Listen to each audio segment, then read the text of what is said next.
sore, welcome to Dalam Investment. Kembali bersama saya Mai Rahil. Kali ini saya bersama rekan saya Rafli Aliansa.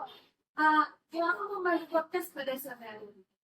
Pada kali ini, kami akan membahas tentang investasi dan ekonomi bersama Kak Montanis Kak.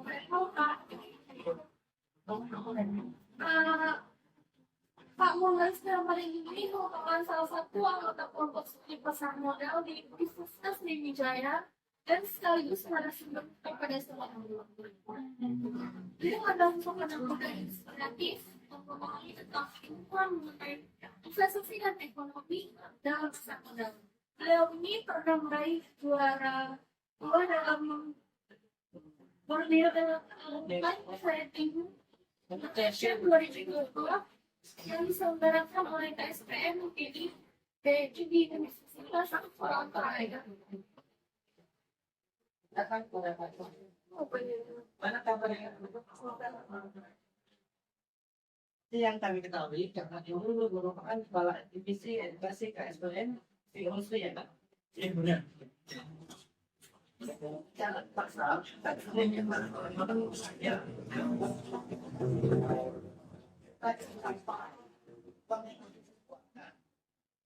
saatnya kesalahan apa? Dan strateginya gimana? Terus gimana cara yang didesain yang bagus ya? Cuma kan kalau kita ngomong itu kan perlu proses yang panjang, mungkin ada sebagian orang tidak mungkin langsung bisa mengerti. Kakak gimana tuh kalau misalnya nih yang kita baru mau mulai investasi, jadi sebaiknya langkah awalnya ngapain aja Kak? Bagaimana? Aduh, jadi perkenalin yang enggak lagi ya. Ini apa yang tahu semua? Tapi Saya Rafli. aku langsung mulai mungkin tadi saya untuk masa awal berinvestasi gitu ya. Jadi kalau aku ya ini kan sifatnya masih sharing aja semua orang. Karena memang aku belum seperti itu. Jadi intinya berdasarkan pengalaman gue yang kurang lebih masih sedikit.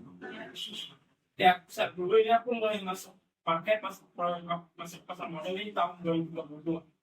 Jadi 2020 soal 2020 ini bisa dibilang kalau orang sering bilang itu aku angkatan corona. Ya, aku belum banget seperti itu. Kalau kan, jadi aku bakal kita pengalaman. Jadi kalau menurut aku sendiri untuk langkah awal dalam berinvestasi itu sebenarnya investasi ini salah satu bidang ilmu ya. Kalau di mana-mana kalau bidang ilmu itu saja kita harus belajar dulu dong. Ya. Harus ada base-nya dulu yang buat baru bisa kita mulai. Jadi ya seperti yang aku bilang tadi benar kalau sebenarnya ini butuh proses yang dengan panjang, banyak baca buku, bahas seminar sana sini, itu yang sebaiknya dilakukan dalam langkah awal sebenarnya. Itu pahami dulu ilmunya, cari dulu ilmunya pelan-pelan gitu. Nanti paham apa aja yang harus dilakukan. Jadi kalau di perusahaan obat, ya, jadi mereka ada tagline sendiri, paham, punya dan pantau. Jadi ada 3 step dalam berinvestasi. Yang pertama ada paham dulu produk-produk dalam berinvestasi itu ada saham, obligasi dan sebagainya itu. Biasanya harus tahu dulu baru tentuin kalian mau masuk kemana? Saham, obligasi. Itu yang penting dulu. Kemudian punya. Setelah paham baru kalian miliki sahamnya. Setelah punya baru dipantau. Kita nggak cukup cuma untuk punya aja, tapi nggak kita pantau karena ekonomi yang kita tahu nggak tidak berubah gitu kan. Dan kalau kita bertopang ke depan itu bisa, tapi ada suatu titik mana ekonomi itu tidak bisa besar. Jadi selain itu kita harus pantau sahamnya. Memahami terlebih dahulu ya. Berdasarkan dengan kemudahan. Terus gimana nggak beberapa tentang cara investasi di pasar modal sehingga kamu dapat kayak modal sehingga kita dapat memperoleh keuntungan gitu Pak. Dan gimana kita bisa mengetahui kapan harga pada saat itu naik dan mereka menggunakan. Oke, berarti karena itu analisa sih, itu harus belajar tentang analisa. Tapi maksudnya bagi orang dulu ya, itu cara berinvestasi di pasar modal sih. Jadi kalau belajar di market, investasi di pasar modal ini kan hanya tentang perusahaan yang bagus dan bagus. Jadi kan bisa buat itu aja, perusahaan yang bagus dan bagus. Kalau kalian bisa cari perusahaan yang bagus dan sabar itu pasti cuan sih. Jadi ingin perusahaan bagus yang kalian beli itu kalian sabar aja selama kalian selama 5 sampai 10 tahun atau bahkan 20 tahun itu kalian akan untung sih kan. And game of the day kalian bakal untung. Kita harus kita coba lihat kayak saham-saham di Big Four gitu. Bank terbesar di CA, BNI, Mandiri gitu. Itu kan kalau kita lihat pengen bahas secara 5 tahun, grafiknya bakal naik.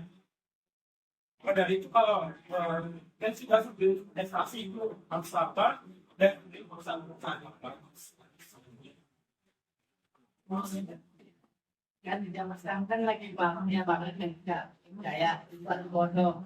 Dan menurut kakak gimana sih cara juga mau tahu investasi tersebut dan ya yang kalau misalnya yang percaya dan pasti agar tidak menjadi penipuan dan tidak terkena investasi bodong dan itu mana kalau berada. Waduh ya, sini bagaimana ya? Untuk investasi bodong itu sendiri kan investasi ide ya mas ya. Saya hanya berbaikan di sini kalau ini mudah sih kalau istilahnya kalau investasi bodong itu bisa dibanding hanya dengan investasi di bank yang sudah diawasi dan terdapat buktikan dari IPM. Dan ciri-ciri tadi yang paling penting itu kalau investasi bodong itu sebenarnya menawarkan return yang sangat besar dengan risiko yang sangat kecil bahkan tidak ada. Jadi kalau perhatian banyak sekali pasti investasi bodong kayak apa misalnya investasi sawah atau rumah dia menawarkan return yang sangat besar dalam 1 tahun bisa 50%. Padahal kenyataannya kalau di pasar modal sendiri di saham itu nggak bakal sampai 50% kalau dalam saham. Kalau kita lihat formula ESG pinjam harga saham dokumen yaitu hanya 14% saja dalam 1 tahun. Padahal itu kalau ada yang 50% bahkan tidak itu dapat bonus itu kita kalau prinsip dalam investasi itu ada yang akan itu ada return yang gede pasti ada risiko yang juga gede kalau ada sesuatu instrumen investasi yang menawarkan high risk no return atau bahkan high risk high return low risk high return atau low risk itu udah pasti bodoh. Yang paling penting ada website OJK bisa semua aja di situ tentang bank investasi yang itu aja sih.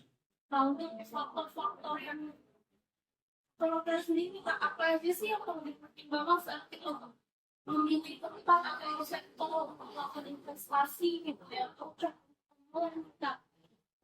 apa aja sih gitu. Oke, berdasarkan kelas-kelas yang saya ikuti dan berdasarkan pengalaman aku selama ini, menurutku kalau mau investasi dalam jangka waktu yang lumayan lama 5 sampai 10 tahun ke depan, itu pilihlah saham dengan sektor-sektor yang bisa tahan kondisi ekonomi segala musim lah, misal ada resesi, ada inflasi segala macam. Nah, kita pilih saham sektor yang tahan tadi. Tapi kalau pemula kita bisa mulai dengan berinvestasi di perusahaan-perusahaan yang kita tahu kayak perusahaan-perusahaan perbankan, consumer goods, kayak BSB, CIF kan perusahaan-perusahaan yang major gitu ya. Benar, mulai yang bisa tahan 1 tahun ke depan. Karena kalau kita mau investasi itu nggak bisa dalam satu orang kita dapat keuntungan itu nggak bisa waktu sementara ya. Nggak bisa sementara itu harus panjang banget kalau mau investasi di luar. Jadi ya kita harus tadi kita kan perusahaan yang udah kecil yang produknya udah dikenal sama kita kayak sih aku nggak mau anggarannya tapi yang pasti aja kan BCA, BRI atau konsumen pun bisa jadi mayor wilayah dan sebagainya karena kalau secara historis memang 5 tahun kebelakang sangat tuh tahan resesi dan soal Covid memang karena turun ya Pikiran drop. iya banyak itu semua saham sih ya bukan ya kan nggak bisa banyak semua ya. benar tapi ini yang menariknya mas kalau ada gimana ada buat kejadian yang pun itu bisa jadi peluang kita masuk saham baik kalau BCA kemarin pernah itu berapa ya kalau nggak salah 4 ribuan ini harga apa dan saat ini udah 8 ribuan atau 9 ribuan kalau kita masuk di harga 4 ribuan baik kalau kita masukin dari 10 juta aja kalau orang udah 20 juta terus dan itu tadi sih kalau mau kita butuh modal sebenarnya kan nggak cukup ilmu aja kan ada itu kayaknya kalau anak muda sebenarnya sama muda saya dulu beda Balance gitu ya ya. benar Ilmu dan juga modal. benar karena sih kalau kita punya modal 100 ribu nih, kita dapat untung 1%. 1% dari 100 ribu berapa? 10 ribu. Benar 10 ribu. Beda kalau kita 10 juta atau 100 juta nih, 100 juta 1%. Baik dong. Iya.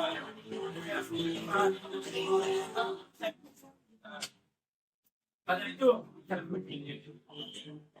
Tapi yang kita masih muda, kita sumber dari mana aja kita bisa cari dari dan sampai aja dulu bangun dari dasarnya dan kesana dan minyak nanti. Ya setidaknya kalau belum banyak modal sudah ada ilmu. Benar. Ya setidaknya. Karena banyak juga kan banyak modal juga dari Iya. percuma. Berarti kan kalau kita mau mulai investasi, kita harus memahami dulu ya. Jangan santai gini kan. Kita kan mau kan. Udah berbaik. Ya, baca perusahaan yang bagus itu nggak gampang. Kita bisa baca orang abang dari yang situasi dalam makroekonomi. Itu semua bisa dipelajari, tapi ya kita dibaca kita dulu jangan selama dulu apa yang akan kita lakukan. Ya, dan selanjutnya nih Kak, seperti yang kita tahu nih, sesungguhnya sering kali melibatkan resiko gitu. Menurut kakak strategi apa aja sih yang bisa kita lakukan untuk mengurangi resiko dalam investasi ekonomi tersebut? Oke, untuk resiko ya, ini sudah tadi sedikit kalau investasi ini nggak mungkin nggak ada risiko sama sekali. Apalagi dihilangin itu nggak bisa karena masa depan itu kita nggak tahu. Kita nggak ada yang tahu kalau bakal terjadi keuangan. Dan kita nggak ada bagi kalau kita nggak ada yang tahu. Maka dari itu resiko akan tetap ada, tapi bisa diminimalisir. Caranya dengan ilmu dan waktu. Dengan ilmu kita bisa cari perusahaan yang bagus gitu kan, perusahaan yang kita tahu yang nggak mungkin kalau secara keluar perawatan ini tuh nggak mungkin bisa collect atau mengajukan dalam sekejap waktu itu nggak mungkin kan. Ini bisa jadi begini resiko kan.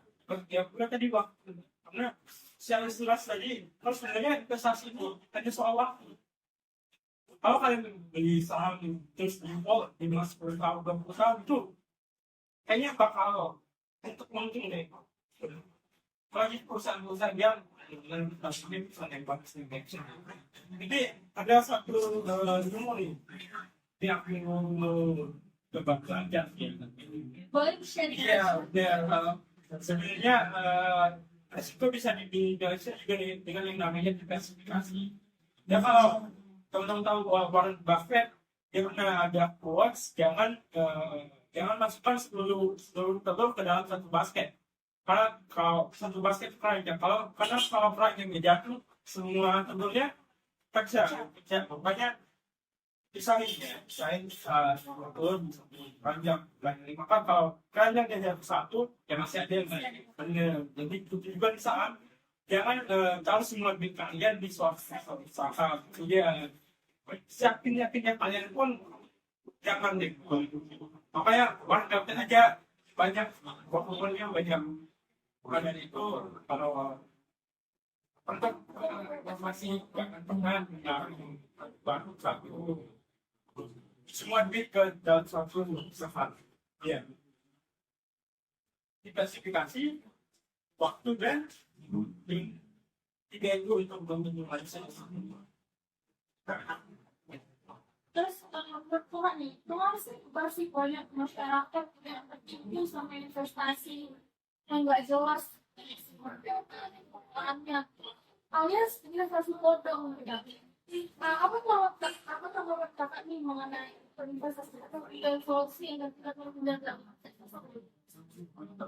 Dasar bodong.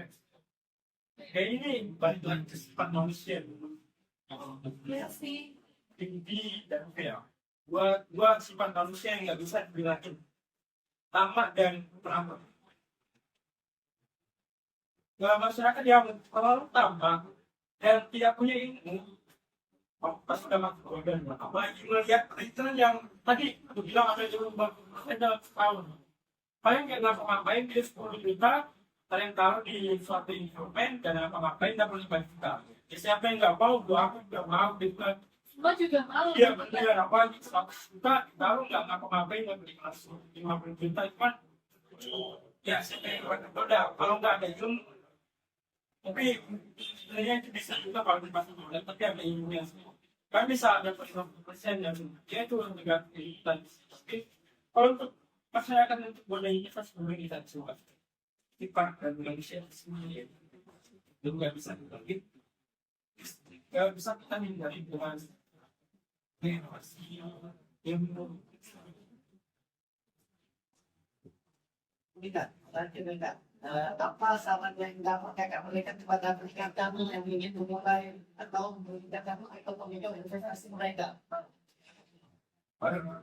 Saran ya, saran saya sebagai seorang yang ingin ilmu juga nih, bahwa menurut advice dari B tadi, paham ya dan paham. Kalian harus terapin tiga langkah itu untuk memulai investasi. Kemudian yang untuk teman-teman yang baru mulai selalu pahami bahwa ternyata investasi itu ilmu yang learning by doing. Jadi kalian jangan cuma baca buku aja, tapi kalian harus merasakan itu. Kalian bisa coba dengan modal kecil ringan 100.000 atau 200.000 kalian coba masuk di beli saham, rasakan feel-nya. Nanti kalian bisa terbiasa Pak. Supaya untuk awal-awal jangan langsung banyak spending. Pelan-pelan aja karena dengan bersedia ngapain kalau ini itu aja.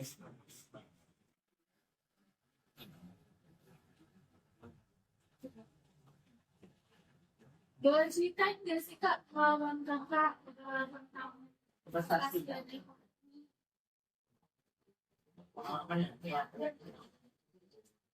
Jadi yang di awal aku udah bilang kalau aku masuk market aku modal itu di tahun 2020 saat corona ya aku mulai angkatan corona banyak teman aku juga maksudnya dia di tahun 2020 yang mana itu kan kita suruh tema ya pada aku baru tema jadi mau cari tahu kegiatan yang bagi sekolah-sekolah itu karena kayaknya tahun-tahun itu banyak banget influencer yang ceritain gimana mereka masuk modal banyak yang berhasil gitu kan.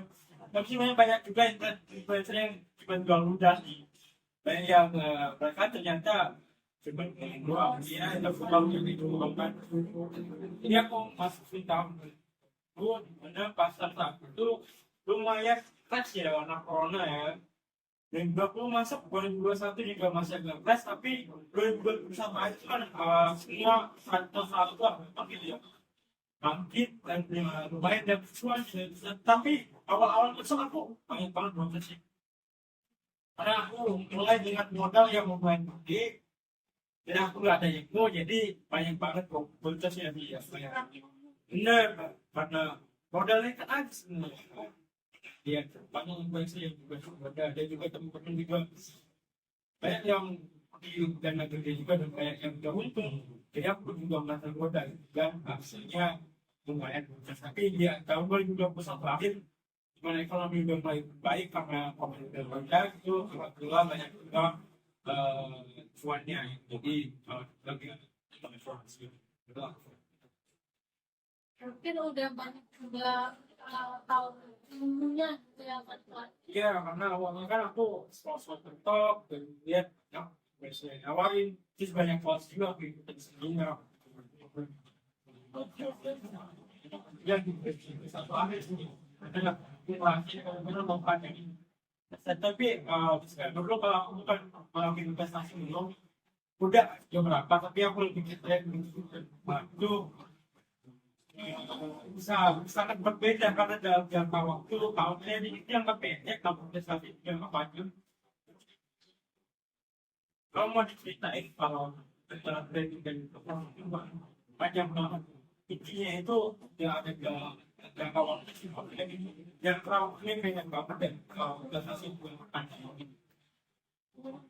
yang mana lebih lengkap trading karena resiko juga banyak kan trading tapi yang punya juga banyak di trading.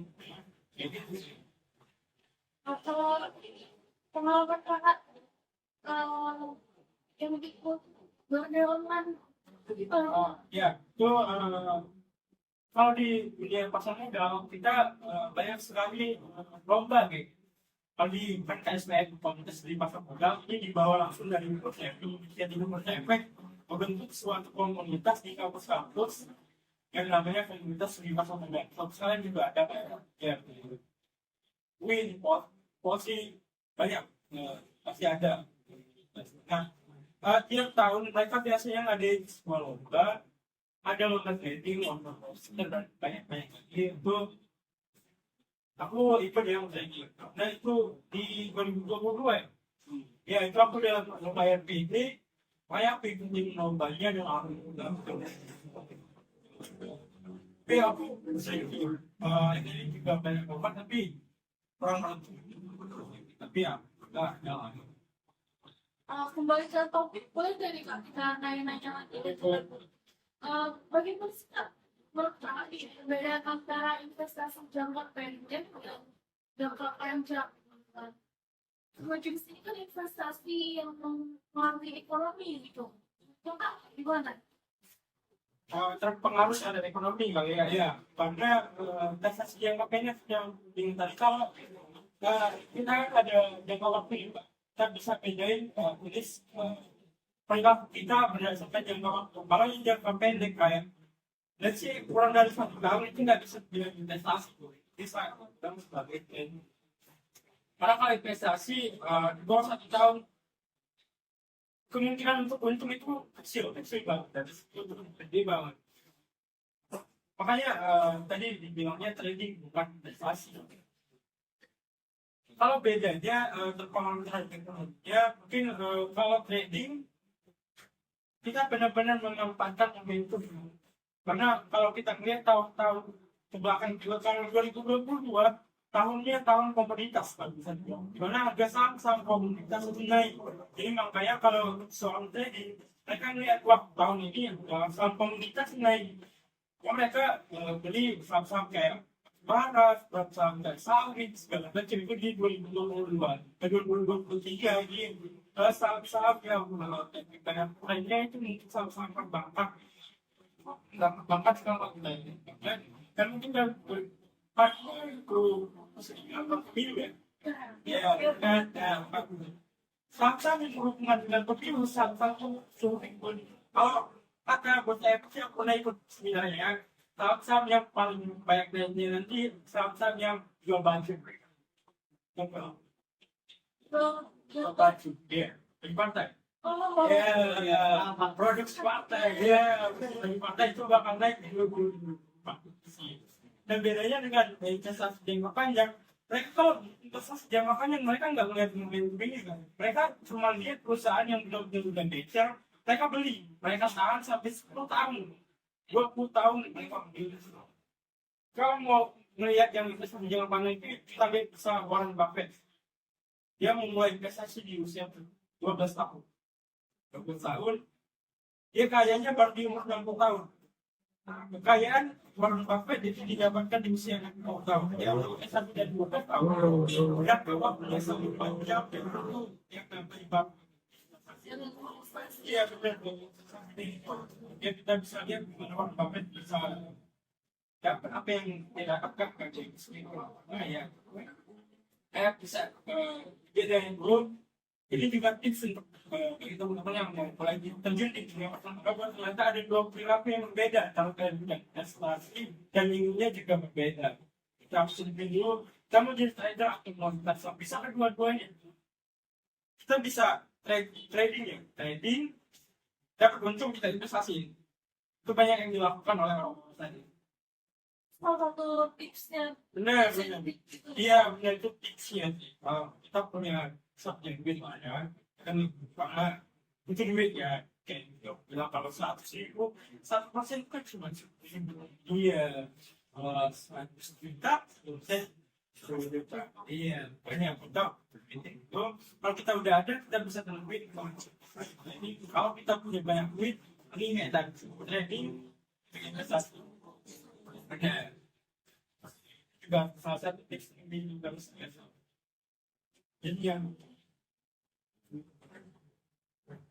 kalau beda investasi sama dalam masa fisik, misalnya kayak properti atau emas, terus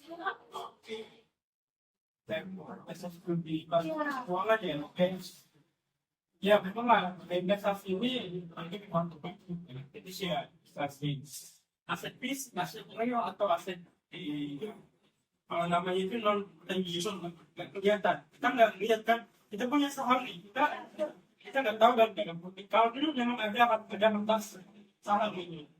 Sekarang udah nggak ada karena teknologi itu ya teknologi ini nggak bukti. Tapi namanya investasi non tangible tidak kelihatan.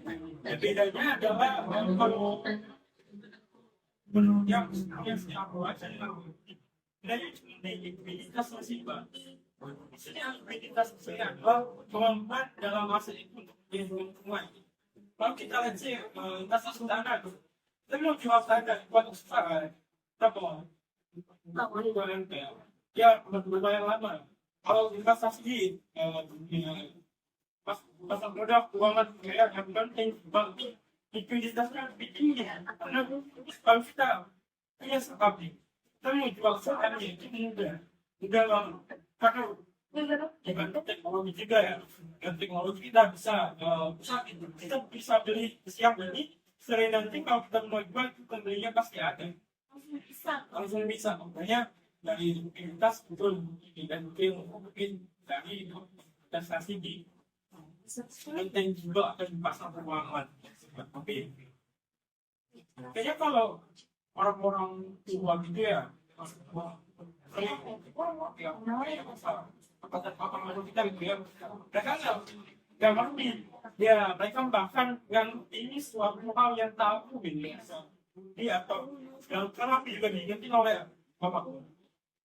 Makanya bukan bilang aku cerita waktu yang saham gitu kan, bilang jangan gitu karena takut jadi himbuan segala macam kan menurutku suatu hal yang harus berubah karena zaman dulu kan informasi tidak bisa diakses semudah ini kita nggak tahu Terbatas ya. masih terus tempat ya kalau pikirnya kan beda banget sama anak generasi bener apalagi kan di berita-berita yang investasi segala macam aja kan mereka suatu pola pikir yang malam ini tapi harus tahu sih kalau seperti yang Topek bilang kalau ternyata harta karun terbesar itu bukan di dasar laut harta karun terbesar itu ada di pasar modal jadi bagi teman-teman yang masih muda nggak tahu pasar modal langsung belajar informasi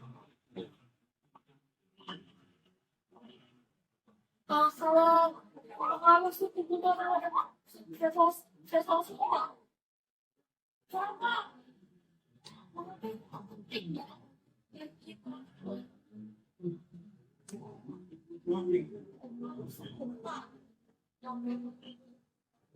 investasi ya investasi kalau suku bunga aku ibaratkan ini, harus itu mengenai orang-orang pasti bakal baper. Yang ada yang lain orang dengan situ. Harus itu mengenai deposito bunganya juga naik. Karena kalau investor kita dari pihak investor ngelihat suku bunga naik, maka kita akan beralih ke deposito. Maka dari itu dana-dana banyak masuk ke deposito, saham meninggal, banyak yang tinggal. Maka dari itu kalau suku bunga naik, harga saham bakal turun. Tapi ada sektor yang berubah, itu perbankan. Karena kita lihat kalau suku bunga naik, maka hal yang paling kita tepat lakukan adalah kalau mau ke saham kita bisa di saham-saham yang berkembang, ataupun kalau kita yang tipikal nggak mau ngambil resiko, kita bisa langsung ke yang berisiko. Intinya itu kalau suku bunga naik, saham bisa turun. Kalau suku bunga turun, kita Baik, dalam episode ini, kesimpulan yang kita dapat kali ini bahwa langkah awal dalam berinvestasi dan bisa sukses dalam investasi itu dengan mengakhirkan pasar modal, kemudian memiliki produknya dan kemudian dipantau seperti tagline dari Bursa Efek Indonesia yang pahamnya dan pantau. Baik Kak, untuk penutup podcast pada sore ini ada quotes nggak Kak buat penonton kita? Untuk quotes pada sore kali ini ya. Untuk quotes pada sore hari ini itu order quotes. Jadi kalian kalau masih generasi muda, kalian banyak belajar dulu, baru bisa dan Sekian podcast kita kali ini. Dadah!